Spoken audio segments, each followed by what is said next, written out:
विकास sir आप सभी का वेलकम करता हूं। केमिस्ट्री में चैप्टर वाइज ऑब्जेक्टिव क्वेश्चन का रिवीजन कर रहे थे। अभी तक जो है सॉलिड स्टेट और सॉल्यूशन इस दोनों चैप्टर के इंपॉर्टेंट ऑब्जेक्टिव क्वेश्चन को देख चुके हैं। आज के वीडियो में वैद्युत रसायन यानी इलेक्ट्रोकेमिस्ट्री चैप्टर के इंपॉर्टेंट ऑब्जेक्टिव क्वेश्चन को देखेंगे जो बोर्ड एग्जाम की दृष्टिकोण से काफी महत्वपूर्ण होने वाला है। तो स्टार्ट करते हैं इस वीडियो को। ये वीडियो नंबर हमारा 4 है। इससे पहले 3 वीडियो देख चुके हैं। इसमें जो हमारा सबसे पहला क्वेश्चन है वो आपको स्क्रीन पे दिख रहा है। क्वेश्चन देखने के बाद इसका आंसर देने का प्रयास करें। तो सबसे पहला जो क्वेश्चन है उसका देखिए तो किस तरह से सॉल्व होगा। जो पहला क्वेश्चन है N/50 KCl विलयन की 25 डिग्री C पर विशिष्ट चालकता दिया हुआ है। यदि विलयन सहित सेल का प्रतिरोध भी दिया हुआ है तो पाई यानी सेल स्थिरांक निकालना है। तो यहाँ पे जो क्वेश्चन है सेल स्थिरांक निकालने के लिए बोला जा रहा है। तो सेल स्थिरांक से रिलेटेड फॉर्मूला जो पढ़े थे, विशिष्ट चालकता जो फॉर्मूला था कप्पा बराबर जो होता है 1/r × L/A। यहाँ पे सेल स्थिरांक जो है L/A जो हमारा है यही हमारा सेल स्थिरांक होता है। पढ़े थे आप लोग। तो L/A जो होता है ये हमारा सेल स्थिरांक, इसी को निकालना है। तो यहाँ पे विशिष्ट चालकता गुना में प्रतिरोध हो जाएगा, R यहाँ पे चलाया। तो यहाँ पे देखिए चालकता कितना दिया हुआ है, विशिष्ट चालकता 0.002765, यानी यहाँ पे इसका वैल्यू 0.002765 इतना ही है, 2765। इसके बाद देखिए क्वेश्चन में बोला जा रहा है प्रतिरोध हमारा कितना है 400 ओम है। प्रतिरोध कितना है 400 ओम है। यहाँ पे रख दिए इसको। यहाँ पे जब दोनों का गुना करेंगे तो अप्रॉक्स हमारा आंसर आ जाएगा 1.106, इसी तरह से आ जाएगा। सेल स्थिरांक का जो मात्रक होता है यूनिट होता है cm/1। यहाँ पे गुना करके आप लोग चेक कर सकते हैं। तो खोजते हैं कौन सा ऑप्शन है। तो जो हमारा पहला है, पहला क्वेश्चन देखिए 1.106 बी नंबर ऑप्शन नजर आ रहा है।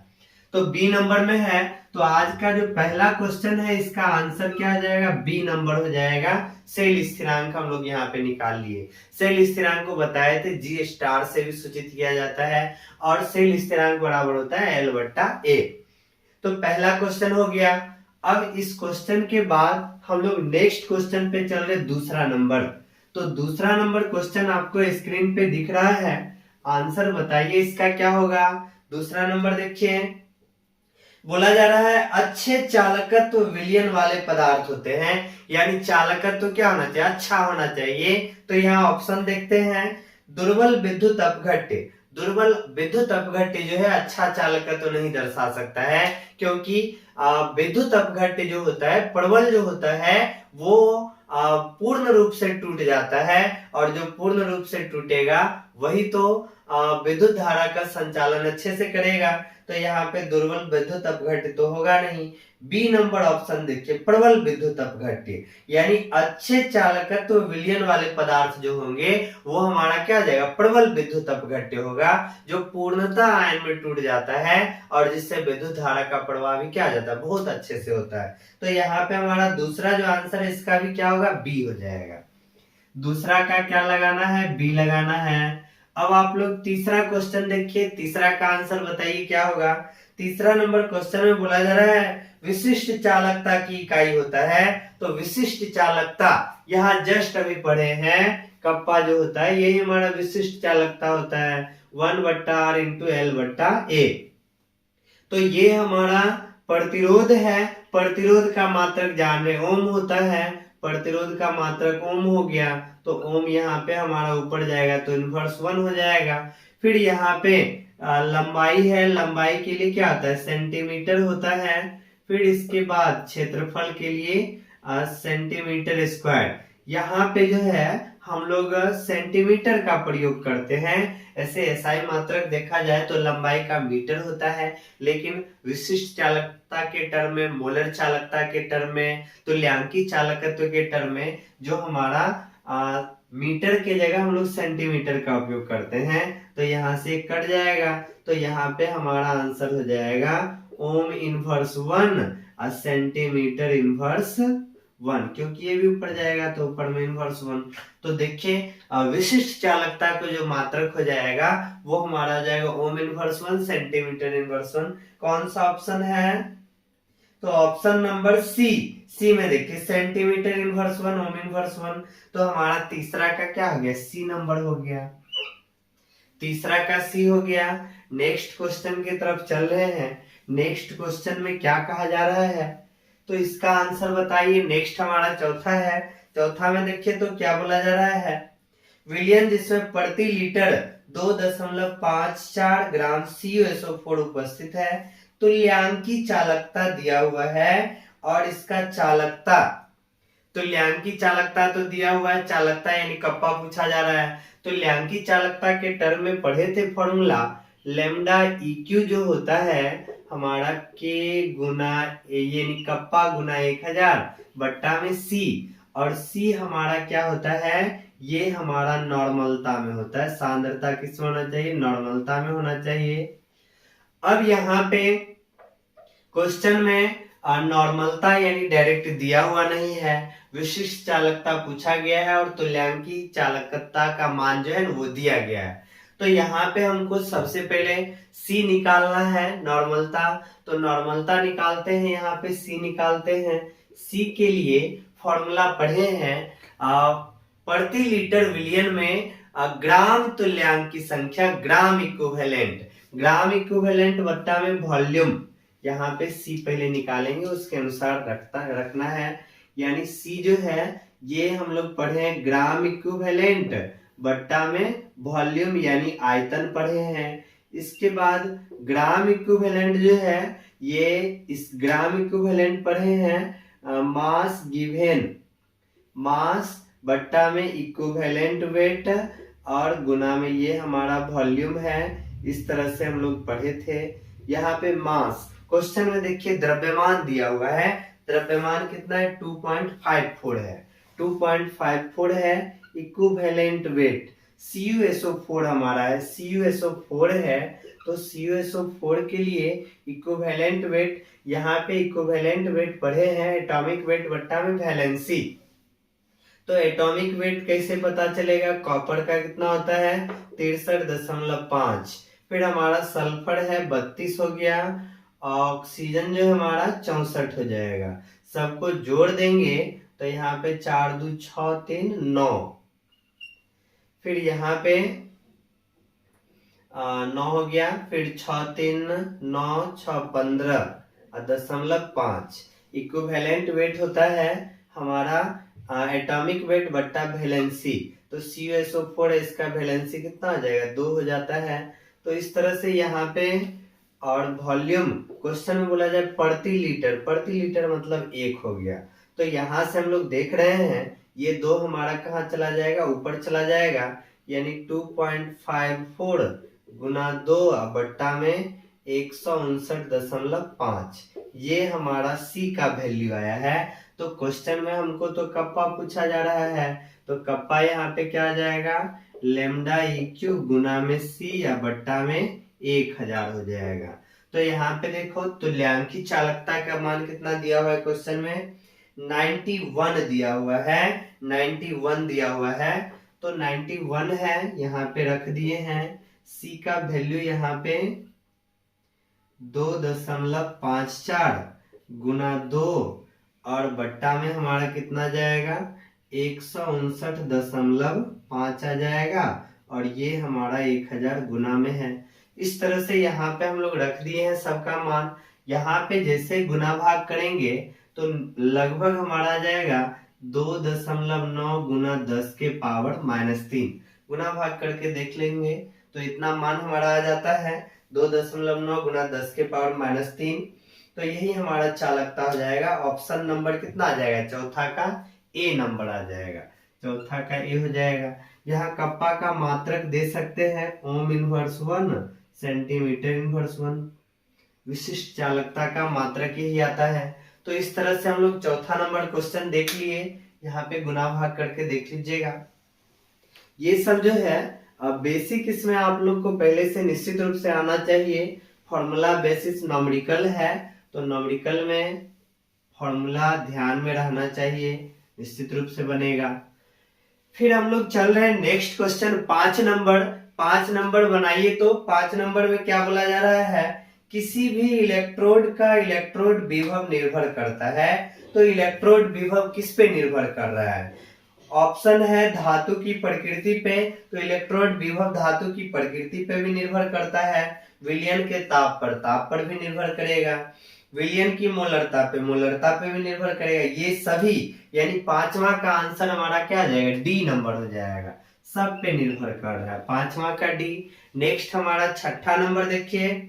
छठा में क्या बोला जा रहा है, छठा नंबर बोला जा रहा है किसी इलेक्ट्रोड का इलेक्ट्रोड विभव निर्भर नहीं करता है। अब क्वेश्चन में क्या बोला जा रहा है, निर्भर नहीं करता है। धातु की प्रकृति एवं इसके आयन पर, इस पे तो निर्भर कर रहा है। विलयन में उपस्थित आयनों की सांद्रता, इस पे भी निर्भर करता है। सी हमारा दाब है, डी में ताप पे तो निर्भर करता है, दाब पर निर्भर नहीं करता है। तो छठा का हमारा आंसर क्या हो गया, सी हो गया। छठा का क्या हो गया, सी। अब 7वां नंबर क्वेश्चन स्क्रीन पे दिख रहा है, आंसर बताइए इसका। 7वां नंबर में बोला जा रहा है धातु जो हाइड्रोक्लोरिक अम्ल से H2 विस्थापित नहीं कर सकता है। मतलब ऑप्शन में जो है कौन सा धातु जो है H2 को विस्थापित नहीं कर सकता है, हमारा ऑप्शन दिया ZnCuMgAl। तो विद्युत रासायनिक श्रेणी आप लोग को बताए थे। विद्युत रासायनिक श्रेणी में जो तत्व हमारा ऊपर होता है वो नीचे वाले को विस्थापित कर देता है, लेकिन नीचे वाला जो है वो ऊपर वाला को विस्थापित नहीं करता है। और विद्युत रासायनिक श्रेणी याद करने का तरीका भी बताया गया था। ली के बाबा काका नाना मांगे आलू, जिंदा करो फेंको नीचे, सुनो प्रभु हाइड्रोजन क्यों होए मरकरी से अलग, कल फ्रूटी के लिए। यहाँ पे कुछ तत्व का विद्युत रासायनिक श्रेणी आप लोग को बताया गया था ट्रिक के माध्यम से याद रखने के लिए। इसमें और सारा तत्व आएगा, लेकिन यहाँ पे अगर आप इतना ध्यान रखते हैं तो आपका काम चल सकता है। यहाँ पे देखिए ली के बाबा काका नाना मांगे आलू, जिंदा करो फेंको नीचे, सुनो प्रभु हाइड्रोजन क्यों होए मरकरी से अलग, कल फ्रूटी के लिए। ये बात आप लोग ध्यान रखिएगा, तो अधिकांश क्वेश्चन आपसे बन जाएगा विद्युत रासायनिक श्रेणी का। तो यहाँ पे ध्यान रखेंगे, ये हमारा ऊपर से चल रहा है, ये सब जो है इसके नीचे है, ये सीरियल वाइज चल रहा है। ये जितना भी देख रहे हैं ये सब इसके नीचे आ जाएगा, इसके नीचे आ जाएगा। ये हमारा सीरीज है। यहाँ पे जो हमारा ऊपर वाला है वो नीचे वाला को विस्थापित कर देगा, लेकिन नीचे वाला जो है ऊपर वाला को विस्थापित नहीं करेगा। तो यहाँ पे जो हमारा क्वेश्चन है, इस क्वेश्चन में बोला जा रहा है H2 हाइड्रोक्लोरिक अम्ल से H2 विस्थापित नहीं कर सकता है। कौन ऐसा है जो हाइड्रोजन को विस्थापित नहीं कर सकता है? तो हाइड्रोजन से ऊपर वाला जो भी है सब हाइड्रोजन को हटा देगा, लेकिन हाइड्रोजन से नीचे जो है वो हाइड्रोजन को नहीं हटाएगा। तो देखिए ऑप्शन में Cu दिया, कौन सा ऑप्शन है? ऑप्शन में ए नंबर में Zn। तो Zn देख लीजिए, हाइड्रोजन से ऊपर है तो हाइड्रोजन को हटा सकता है। फिर ऑप्शन हमारा Cu है, तो Cu जो है हाइड्रोजन से नीचे है, तो ये Cu जो है हाइड्रोजन को नहीं हटा सकता। तो हमारा आंसर बी ही होगा। सी में चेक कर लेते हैं Mg देख लीजिए, हाइड्रोजन तो यहाँ पे इसके नीचे है, Mg तो हाइड्रोजन से ऊपर है, तो Mg जो है ना हाइड्रोजन को हटा सकता है। फिर एल्यूमिनियम Al Al यहाँ पे है, ये Al जो है ना हाइड्रोजन को हटा सकता है, तो हमारा आंसर क्या आ जाएगा Cu। यानी विद्युत रासायनिक श्रेणी आप लोग को ध्यान रखना है, ये ध्यान रखेंगे तो बहुत सारा क्वेश्चन आप लोग से बन जाएगा। तो यहाँ पे Cu जो है वो हाइड्रोजन को विस्थापित नहीं कर सकता है, तो हमारा आंसर क्या आ जाएगा, बी नंबर हो जाएगा। सातवां का क्या आ गया, बी नंबर। 7 नंबर का बी हो गया। नेक्स्ट हम लोग चल रहे हैं 8 नंबर। धातु जो सरलता से ऑक्सीकृत हो जाता है, सरलता से, तो जो सबसे ऊपर होगा वो सबसे आसानी से ऑक्सीकृत होगा। तो यहाँ पे ऑप्शन में देख रहे हैं कौन सबसे ऊपर है, तो यहाँ पे कॉपर देख रहे थे नीचे है, Ag भी जो है नीचे है, एल्यूमिनियम, ये हमारा विद्युत रासायनिक श्रेणी में जो हमारा चारों ऑप्शन है, इस ऑप्शन में जो एल्यूमिनियम है ये विद्युत रासायनिक श्रेणी में ऊपर स्थान पे आता था, तो ये एल्यूमिनियम हमारा सरलता से विस्थापित हो जाएगा। तो हमारा 8वां का क्या हो गया, सी नंबर हो गया। 8वां का क्या हो गया, सी। अब 9वां नंबर क्वेश्चन, 9 में क्या बोला जा रहा है, 9 में बोला जा रहा है निम्न में कौन सी अभिक्रिया संभव नहीं है। इसमें जो अभिक्रिया संभव नहीं है उसको बताना है।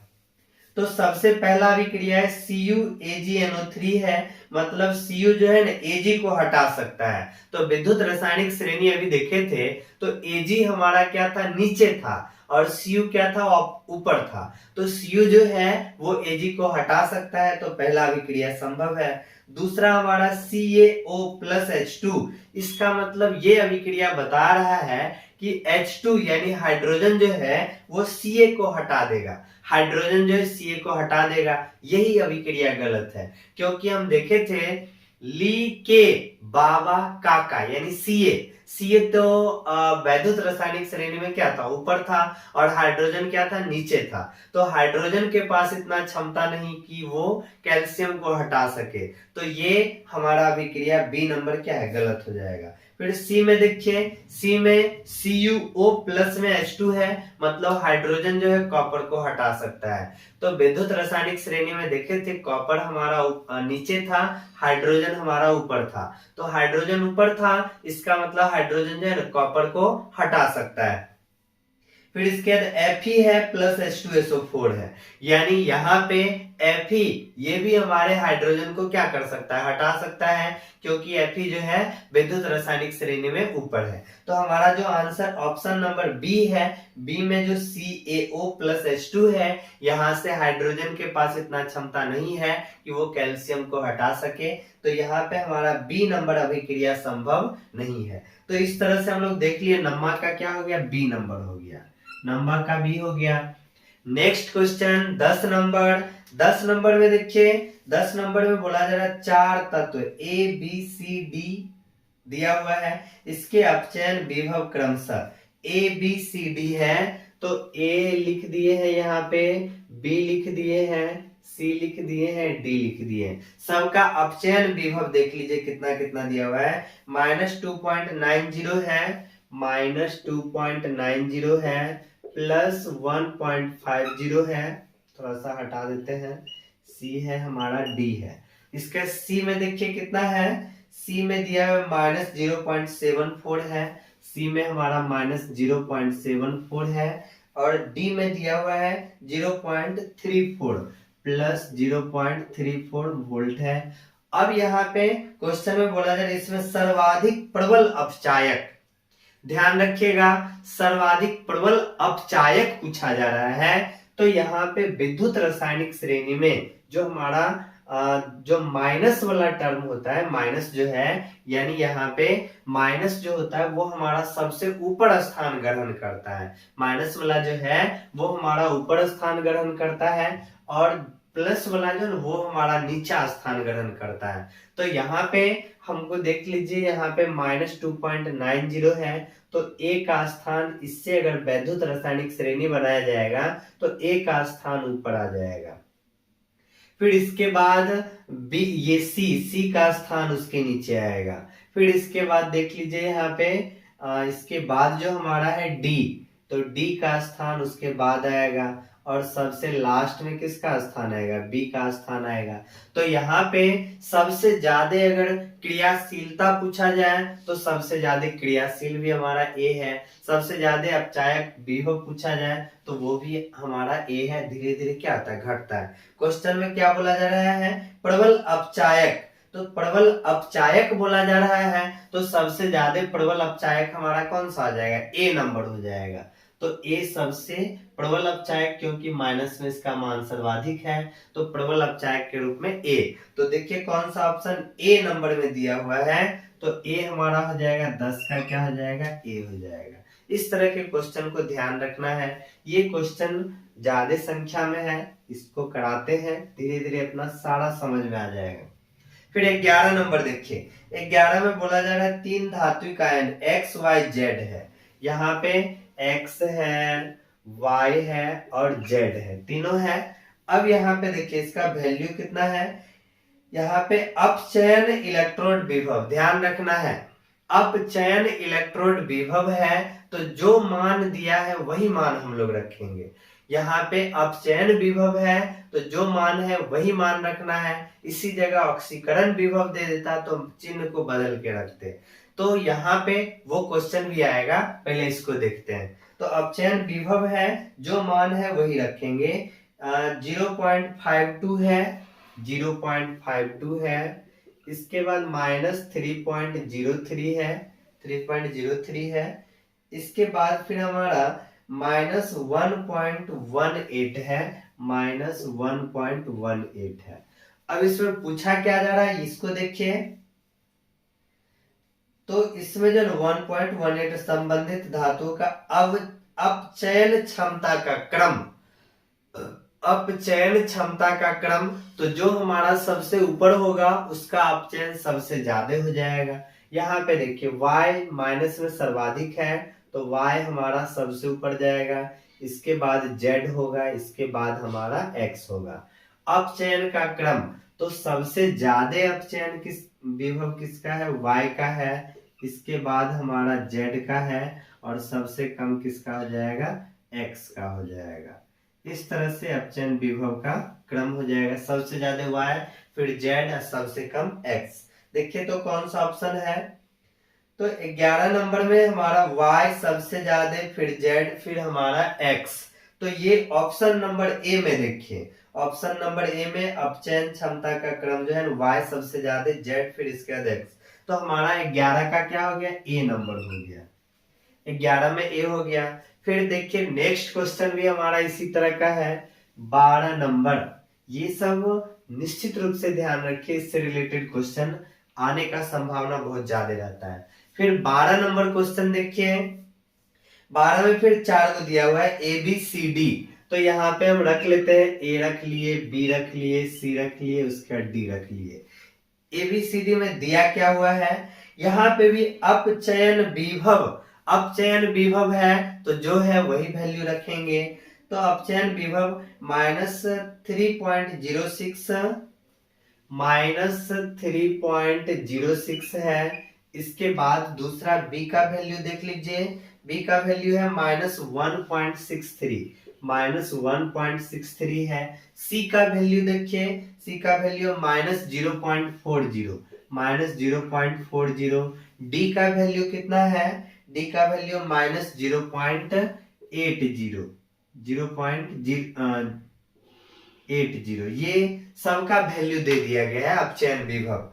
अब इसमें अपचयन विभव सबका लिख दिए हैं, इसमें से प्रबल अपचायक, सबसे ज्यादा प्रबल अपचायक, तो पता है कि माइनस में जो वैल्यू सबसे ज्यादा है उसको सबसे ऊपर रखेंगे, सबसे ऊपर रखा गया। इसके बाद वैल्यू किसका है, बी का है, इसके बाद जो है हमारा बी का है, इसके बाद हमारा सी का है। तो यहाँ पे सबसे प्रबल अपचायक पूछा जा रहा है तो सबसे प्रबल हमारा क्या होगा, ए, और सबसे दुर्बल हमारा सी नंबर हो जाएगा।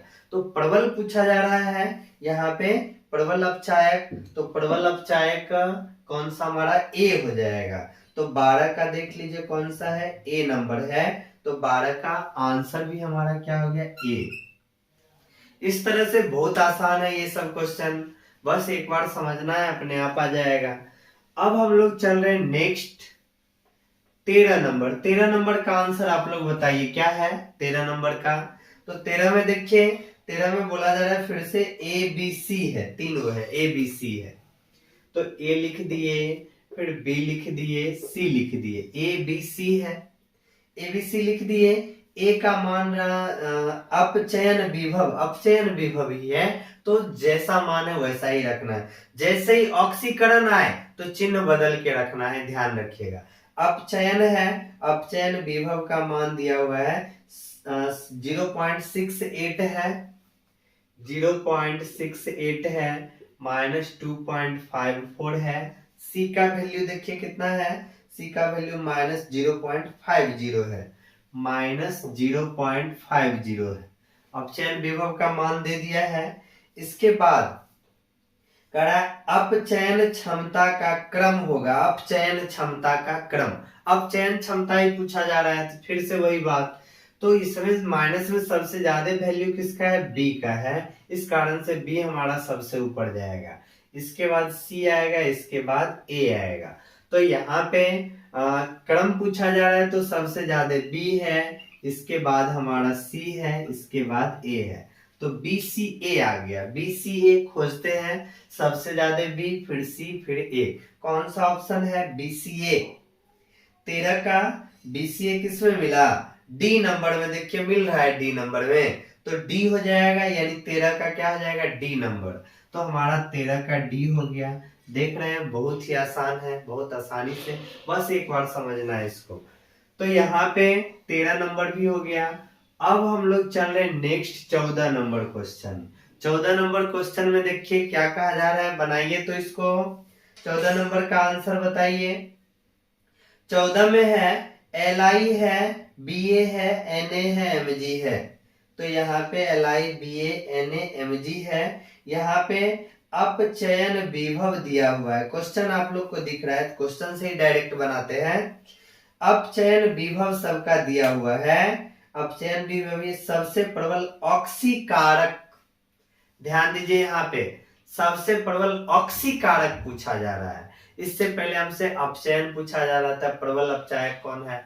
अब हमसे ऑक्सीकारक पूछा जा रहा है, तो प्रबल ऑक्सीकारक वही होगा जो सबसे नीचे आ जाएगा। अगर अपचायक पूछा जाता, अपचयन पूछा जाता प्रबल, तो जो हमारा ऊपर में था वो होता, और यहाँ पे ऑक्सीकारक पूछा जा रहा है, तो जो हमारा सबसे नीचे हो जाएगा। माइनस में सबसे अधिक वैल्यू किसका है, -3.05 है। इसके बाद हमारा कौन सा है, -2.73 है, -2.73 है। इसके बाद हमारा कौन सा है, -2.71 है, -2.71 है। इसके बाद कौन सा है, -2.37 है। तो ये हमारा प्रबल ऑक्सीकारक, ऑक्सीकारक ये हमारा है। और यहाँ पे अपचयन या उपचायक पूछा जाता है, तो ये हमारा प्रबल होता है। तो ऑक्सीकारक पूछा जा रहा है, तो सबसे लास्ट वाला यहाँ पे ये किसका मान है, Mg का, मैग्नीशियम के लिए ये मान है। तो हमारा आंसर कौन सा आ जाएगा, बी नंबर हो जाएगा, Mg+2। तो 14 का हमारा आंसर क्या हो गया, बी नंबर हो गया। 14 का बी नंबर। उम्मीद है कि अब आप लोग जो है बहुत अच्छे से क्वेश्चन को पकड़ रहे होंगे, यहाँ पे बन रहा होगा निश्चित रूप से। 15 नंबर बना के बताइए, 15 नंबर में क्या कहा जा रहा है। 15 में बोला जा रहा है Li से Li+ है, सब वैल्यू दिया हुआ है। यहाँ पे ऑक्सीकरण विभव, अब देखिए यहाँ पे ऑक्सीकरण विभव Li से Li+ हो गया, तो इसका कितना मान दिया हुआ है, इसका मान हमारा दिया हुआ है +3.05 है Li का। इसके बाद हमारा है Ba जो है इसका 2.75 है, Ba का जो है 2.75 है, 2.75 है। इसके बाद कौन सा है, Na का है 2.71, Na का कितना है 2.71, Na का है 2.71 है। फिर इसके बाद mg का है 2.37, mg का है 2.37 है, यही ना मान दिया हुआ है सबका, चेक कर लीजिए एक बार, सबका mg+2 सबका मान दे दिया है। अब ये मान हमारा ऑक्सीकरण विभव है, ध्यान दीजिए ऑक्सीकरण विभव है, हमको कौन सा विभव रखना रहता है, अवकरण विभव। ऑक्सीकरण विभव है तो अवकरण विभव चिन्ह में विपरीत हो जाता है, परिमाण बराबर होता है, तो ये हमारा ऑक्सीकरण विभव है। अवकरण विभव इसका आ जाएगा -3.05, इसका -2.75, इसका -2.71, इसका -2.37। अब यहाँ पे माइनस में जो वैल्यू है ये हमारा सबसे ऊपर में रहेगा, सबसे ऊपर में रहेगा कौन, Li+ हो गया, ये सबसे ऊपर है। फिर इसके बाद Ba+2 है, फिर इसके बाद Na+ है, फिर हमारा Mg+2 है। क्वेश्चन में पूछा क्या जा रहा है, अगर ऑक्सीकारक पूछा, प्रबल ऑक्सीकारक, तो Mg+2 हो जाएगा। क्वेश्चन में पूछा क्या जा रहा है, क्वेश्चन में हमसे पूछा जा रहा है प्रबल ऑक्सीकारक पूछा जा रहा है, तो सबसे ज्यादा प्रबल ऑक्सीकारक, तो ऑक्सीकारक पूछा जा रहा है, तो जो हमारा नीचे है ये हमारा प्रबल ऑक्सीकारक हो जाएगा। तो यहाँ पे सबसे प्रबल ऑक्सीकारक ही क्वेश्चन में पूछा जा रहा है। यहीं पे अगर हमसे पूछा जाता अपचयन क्षमता किसका सबसे ज्यादा है, तो इसका Li का, ऑक्सीकारक पूछा जा रहा है इसलिए Mg+2, प्रबल ऑक्सीकारक Mg+2, तो कौन सा ऑप्शन हो जाएगा, तो यहाँ पे देखिए ऑप्शन नंबर ए, 15 का ए में है Mg+2, 15 का ए, तो 15 का क्या हो गया, ए हो गया। ये भी क्वेश्चन बना लिए, 15 नंबर तक कंप्लीट है। अब हम लोग चल रहे हैं नेक्स्ट क्वेश्चन 16 नंबर। 16 नंबर का आंसर बताइए आप लोग, 16 नंबर में क्या है, क्या आंसर आएगा। 16 में ABC है, 16 में ABC है, ABC के रूप में ABC कर दिए। अब इसके बाद अपचयन विभव, अपचयन विभव है तो जो मान है वही मान रखना है, इसमें चिन्ह नहीं बदलना है। तो 0.68, 0.68 है, फिर -2.50 है, 2.50 है। अब इसका C का मान कितना है, C का मान है -0.50, -0.50। तो यहाँ पे इसका क्रम वैद्युत रासायनिक श्रेणी बनेगा, तो B सबसे ऊपर, फिर C, A हमारा सबसे नीचे। पूछा क्या जा रहा है 16 नंबर में, 16 नंबर में बोला था अपचयन शक्ति का क्रम, अपचयन शक्ति पूछा जा रहा है, तो अपचयन शक्ति का क्रम, तो अपचयन शक्ति किसका सबसे ज्यादा, जो हमारा सबसे ऊपर है इसका अपचयन शक्ति सबसे ज्यादा, फिर इसके बाद C का, फिर इसके बाद A का, इसमें BCA आ गया, BCA 16 का BCA, 16 का BCA किधर मिलेगा, D नंबर में मिल जाएगा। तो 16 का हमारा आंसर क्या हो गया, D नंबर हो गया। 16 का भी बना लिए। तो इस तरह का क्वेश्चन निश्चित रूप से ध्यान रखें, बोर्ड एग्जाम में इस टाइप से क्वेश्चन पूछा जा सकता है, और जो बहुत आसानी से आपको नंबर मिल जाएगा, एकदम सही बना सकते हैं। नेक्स्ट देखिए तो 17 नंबर, 17 में भी इसी तरह से है। 17 में 4 गो धातु दे दिया गया है, 4 है, ABCD के रूप में है, तो A लिख दिए, B लिख दिए, C लिख दिए और D लिख दिए, 4 गो धातु लिख दिए। चारों का मान कितना है, और यहाँ मानक इलेक्ट्रोड विभव है, मानक इलेक्ट्रोड विभव दे दिया है, मतलब जो दिया है वही लिखना है। 1.5 है, 1.5 है, -2.0 है, इसके बाद क्या है हमारा 3.4 है, +0.34 है, -0.76 है, ये मान दिया हुआ है। माइनस में जो वैल्यू सबसे ज्यादा है उसको हम लोग सबसे ऊपर, तो देखिए यही माइनस में 2 है, सबसे ज्यादा है, तो इसको ऊपर रख दिए। इसके बाद कौन सा है, D है, इसके बाद हमारा कौन सा है, A है, और इसके बाद हमारा C है। इस क्वेश्चन में पूछा क्या जा रहा है 17 नंबर में, इन धातुओं का घटता हुआ सक्रियता क्रम, घटता हुआ सक्रियता क्रम, तो सक्रियता क्रम घटता हुआ, जो हमारा सबसे ज्यादा ऊपर है उसका सक्रियता सबसे ज्यादा, और जो सबसे नीचे है उसका सक्रियता सबसे कम। तो घटता हुआ मतलब बड़ा वाला को पहले लिखना है, इसके डी आ जाएगा, इसके बाद ए आ जाएगा, इसके बाद सी। बीडीएसी खोजिए, कौन सा ऑप्शन है बीडीएसी?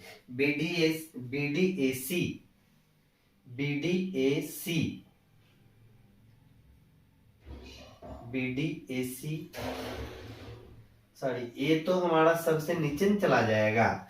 देखिए 1.5 है, ये हमारा 3.4 है, ये तो हमारा सबसे नीचे चला जाएगा। यहाँ पे सी जो है, ये सी हमारा पहले आ जाएगा, इसके बाद हमारा नीचे ए चला जाएगा। ध्यान रखिए, ये मान ज्यादा है, 1.5 ज्यादा है तो 1.5 नीचे आ गया सी हमारा। तो यहाँ पे बी डी सी ए होगा, सी ए।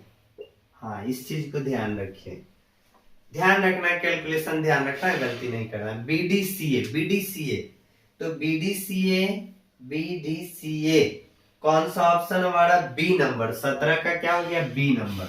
तो 17 का हमारा क्या हो गया? बी। 17 नंबर भी समझ गए। और नेक्स्ट हम लोग चल रहे हैं 18 नंबर पे। 18 नंबर का आंसर बताइए आप लोग। 18 नंबर, 18 नंबर में क्या है? 18 में 4 धातु है, ए बी सी डी है, तो 18 में भी ए है, बी है, सी है, डी है।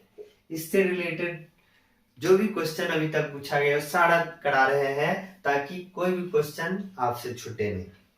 तो यहाँ पे 18 नंबर में है ऑक्सीकरण इलेक्ट्रोड विभव। ध्यान रखिए, ऑक्सीकरण इलेक्ट्रोड विभव है, तो ऑक्सीकरण इलेक्ट्रोड विभव है, तो जो मान रहेगा उसको पलट देंगे, चिन्ह विपरीत कर देंगे। यहाँ पे 1.5 है, 2.0 है, 1.5 है, 2.0 है, माइनस में है। फिर हमारा 0.84 है, 0.84 है। इसके बाद फिर कौन सा है? -0.36 है, -0.36 है। ये हमारा ऑक्सीकरण है, इस कारण से सबका चिन्ह बदल जाएगा। सबका चिन्ह बदल देते हैं, सबका चिन्ह बदलना है। यहाँ पे सबका चिन्ह बदल दिए, प्लस में 0.36, माइनस में सबसे बड़ा मान, सबसे बड़ा मान तो हमारा ए का है, इसके बाद सी का है। अब इसमें देखो, जो हमारा कम है ये हमारा डी है, और इसके बाद हमारा कौन सा है? बी है।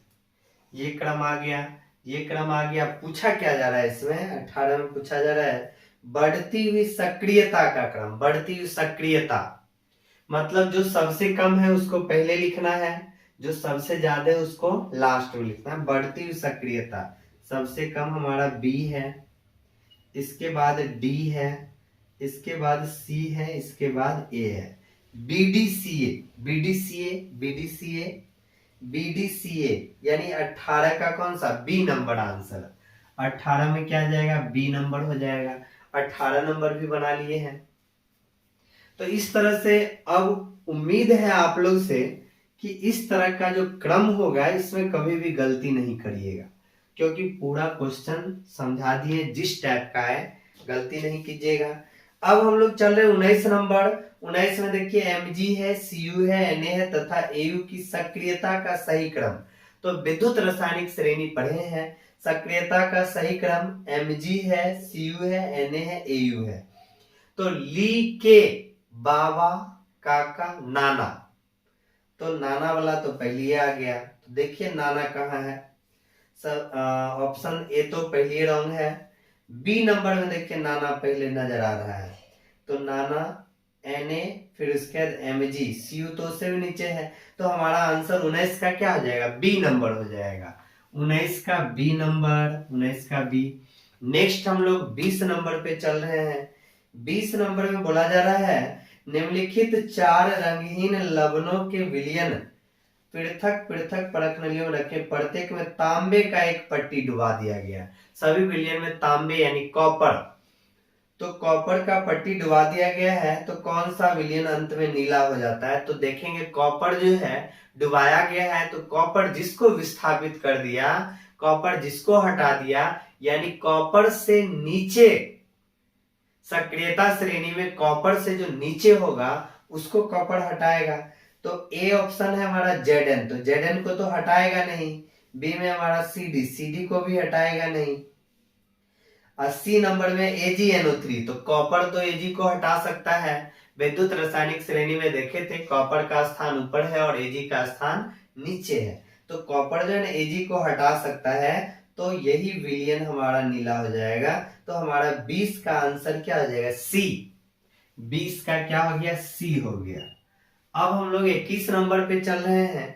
21 में बोला जा रहा है CuSO4 को एल्युमिनियम बोतल में नहीं रखा जाता है, क्योंकि CuSO4 को अगर एल्युमिनियम में रख देंगे तो पता चला कि कॉपर सल्फेट तो हमको रहा ही नहीं, क्योंकि CuSO4 है, एल्युमिनियम के बर्तन में रख देंगे तो एल्युमिनियम क्या करेगा? कॉपर को उसके जगह से हटा देगा। कॉपर को हटा सकता है क्योंकि एल्युमिनियम का जो स्थान है विद्युत रासायनिक श्रेणी में कॉपर से ऊपर है, तो जो ऊपर है वो नीचे वाले को हटा देगा। तो CuSO4 को जो है एल्युमिनियम बोतल में नहीं रखा जा सकता है, क्योंकि ये जो है Cu को हटा देगा, यानी Cu++ में बदल देगा, तो Cu+2 जो है अपचयित हो जाता है। तो हमारा 21 का आंसर क्या हो जाएगा? बी नंबर हो जाएगा। 21 का क्या हो गया? बी। अब जो है ना 22 नंबर, 22 नंबर में देखिए सेल अभिक्रिया स्वतः होती है, तो सेल अभिक्रिया स्वतः तब होगी जब डेल जी नॉट का मान जो है ना ऋणात्मक होता है। पढ़े थे इस तरह का क्वेश्चन, डेल जी नॉट का मान ऋणात्मक होता है तो सेल अभिक्रिया जो स्वतः यानी अपने आप होता है, स्पॉन्टेनियस प्रोसेस। तो हमारा 22 का क्या हो जाएगा? बी नंबर हो जाएगा। 22 का बी नंबर। नेक्स्ट हम लोग चल रहे हैं 23 नंबर। 23 में क्या है? 23 में बोला जा रहा है 30 मिनट के लिए NaCl जलीय विलयन में 2 एम्पियर की धारा है प्रवाहित हो रहा है, तो क्लोरीन का मात्रा पूछा जा रहा है। तो यहाँ पे फॉर्मूला पढ़े W बराबर A/NF इंटू में I इंटू में T। मुक्त क्लोरीन की मात्रा, तो क्लोरीन का A होता है हमारा परमाणु द्रव्यमान जो होता है, क्लोरीन का 35.5 होता है। NaCl है तो यहाँ पे NaCl है, हम लोग जान रहे हैं कि Na+Cl- में टूट रहा है, मतलब इलेक्ट्रॉन का संख्या हमारा मुक्त इलेक्ट्रॉन का संख्या 1 होगा। F का मान पता है 96500। I क्वेश्चन में 2 एम्पियर का धारा दिया जा रहा है और 30 मिनट मतलब 30 गुना 60 सेकेंड हो जाएगा।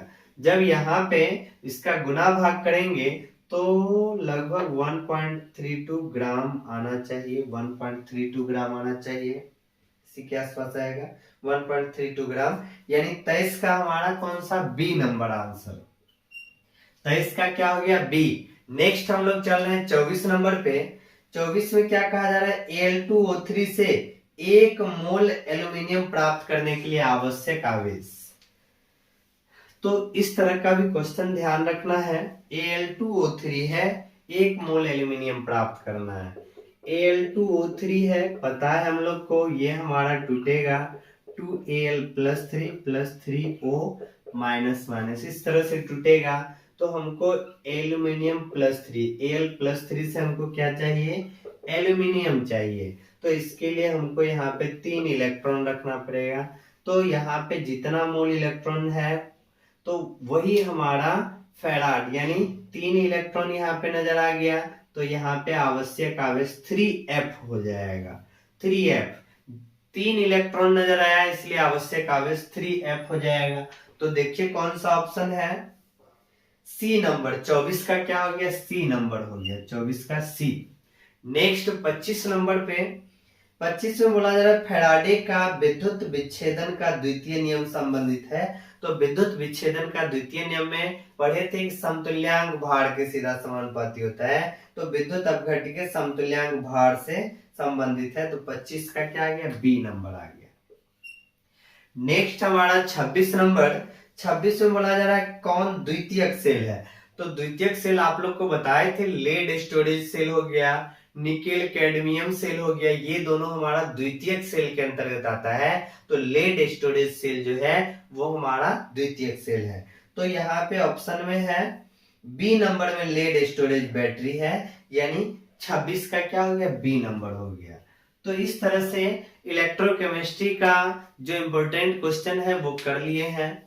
फिर नेक्स्ट वीडियो लाएंगे केमिकल काइनेटिक्स चैप्टर का। तब तक जो है आप लोग अपना पढ़ाई जारी रखिए, मेहनत से पढ़िए, निश्चित रूप से बेहतर करेंगे बोर्ड में। तो मिलते हैं नेक्स्ट वीडियो में। धन्यवाद।